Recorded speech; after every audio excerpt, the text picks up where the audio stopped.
Hello my dear students, मैं सुरेश चंद्र सिंह आप सभी लोगों का NPIC वर्चुअल क्लासेस में पुनः स्वागत करता हूं। हम लोग क्लास 12th इंग्लिश प्रोस का 6th चैप्टर वुमेंस एजुकेशन पढ़ रहे हैं। इसमें हम लोग पैसेज का एक्सप्लेनेशन रेफरेंस टू कॉन्टेक्स्ट के साथ पढ़ रहे हैं। इसमें हम लोगों ने लास्ट टर्म तक पहले पैसेज का एक्सप्लेनेशन पढ़ लिया था। आज दूसरे पैसेज का एक्सप्लेनेशन पढ़ेंगे। दूसरा पैसेज आपका है you must try their for ... of the present generation तक है। ये भी यूपी बोर्ड में 3 बार पूछा गया है, 2009, 14 और 19 में पूछा गया है। रेफरेंस पूरे चैप्टर में एक ही रहेगा, इसलिए मैंने एज एबव लिख दिया है। Context in these lines the author describes about the purpose of life which changes with time।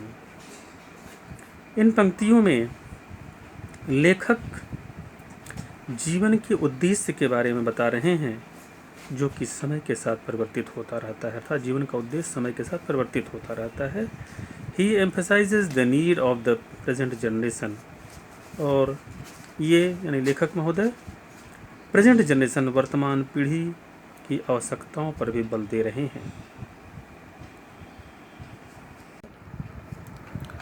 Explanation: According to author, the student should find out what is required of him in this generation।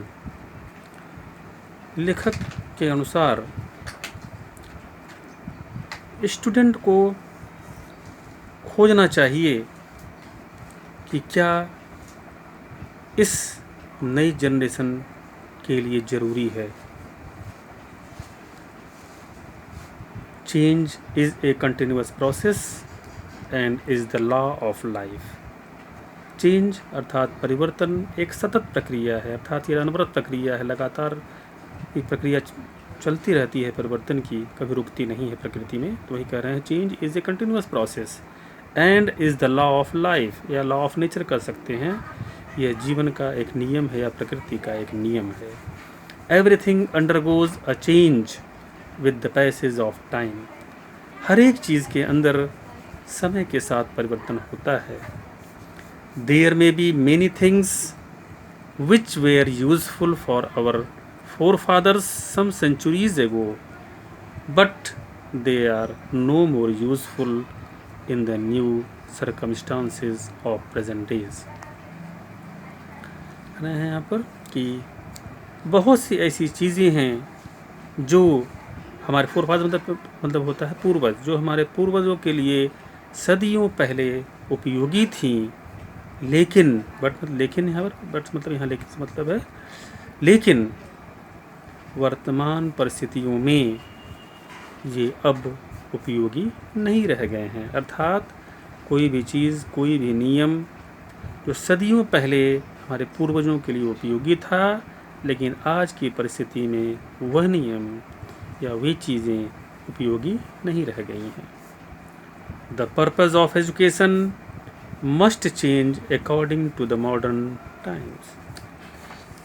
जो शिक्षा का उद्देश्य है वह वर्तमान समय के अनुसार परिवर्तित होते रहना चाहिए।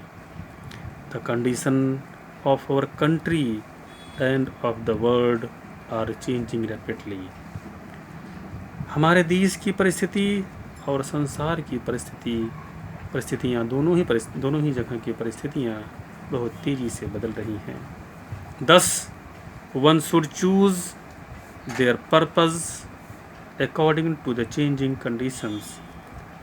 इस प्रकार कह रहे हैं, इस प्रकार हमें अपने उद्देश्य का जो चयन है वह चयन किस अनुसार करना चाहिए, बदलती हुई परिस्थिति के अनुसार ही करना चाहिए। अर्थात बदलती हुई परिस्थिति के अनुसार ही हमें अपने उद्देश्य का चयन करना चाहिए। Hence, students should decide on the purpose that can be adapted to the needs of the present generation। कर रहे हैं इस प्रकार जो है स्टूडेंट्स जो हैं उन्हें यह निर्णय लेना चाहिए कि जो भी वो उद्देश्य निर्धारित करें वह वर्तमान पीढ़ी की आवश्यकताओं के अनुकूल होना चाहिए। तो ये इस तरीके से ये सेकंड जो पैसेज है उसका एक्सप्लेनेशन समाप्त हुआ। Thanks a lot.